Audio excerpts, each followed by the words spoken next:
On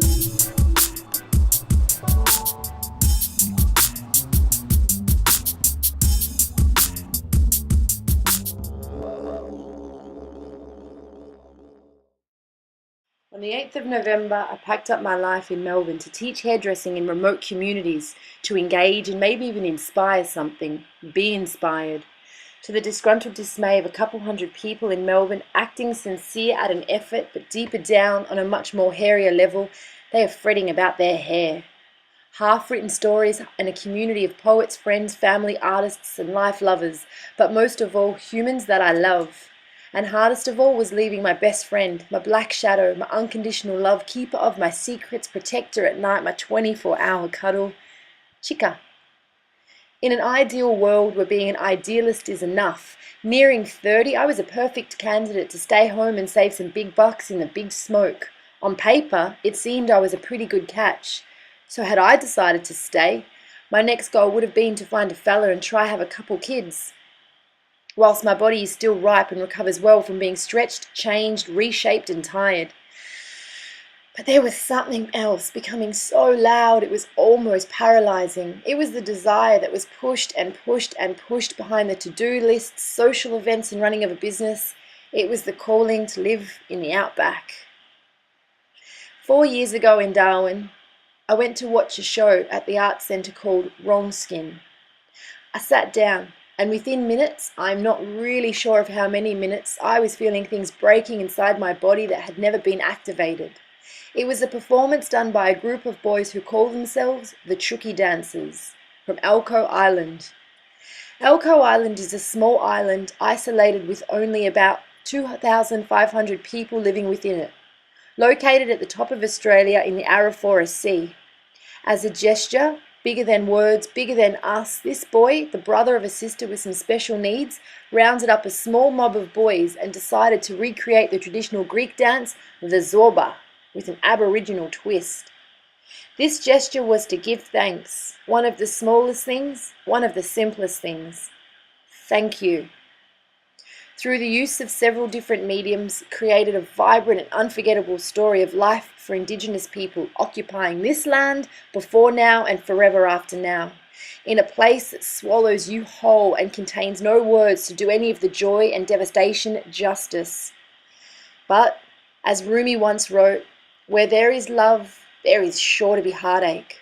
Where love has been tampered and manipulated as much as it has been here, match up the same gusto and you have an explosion of heartache and an unforgiving landscape and heat that is matched to a good story, hard to escape. Welcome to Elcho Island.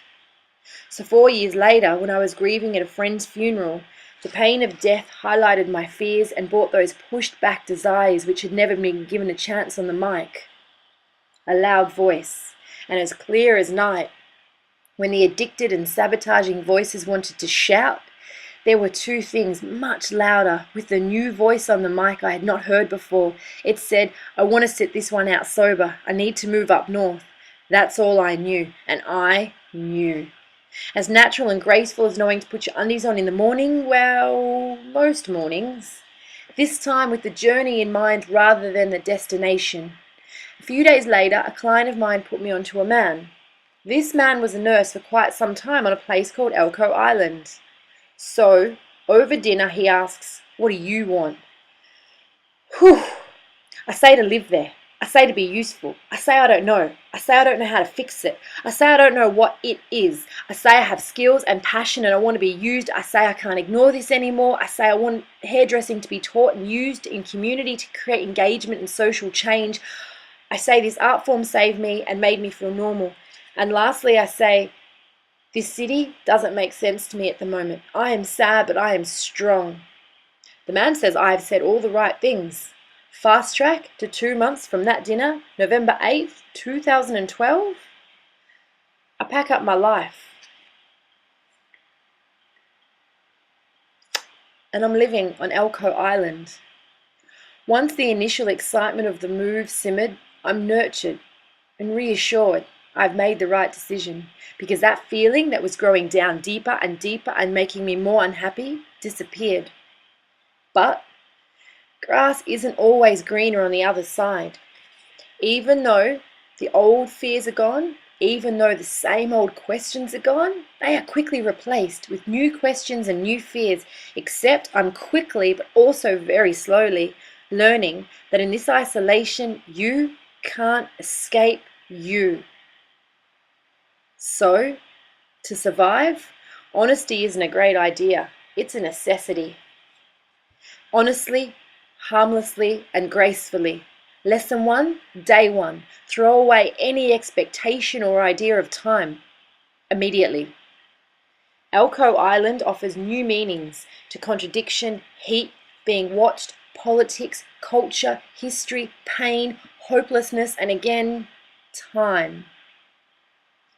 We have probably been told a few times in our life lived so far to take each day as it comes. We can speak the same language as the person telling us this, so it was fair to assume I knew what that meant. Until the stage that you perform your life on has no one on it but you, no one to distract you, and all of a sudden every thought you have has been given a microphone, and you have no idea how this happened, and you have no idea how to turn the volume down, so you may as well listen. What is listening properly? To listen despite yourself. So I try this and I'm rewarded with a new vision, a new smell, and it might have been the tree outside my window or the smell of salt that was here as soon as I landed, but just like the trust of the Yolngu people, everything here has to be earned, even the landscape and all that come with that. Do not want to be left behind. This is both a universal and personal desire.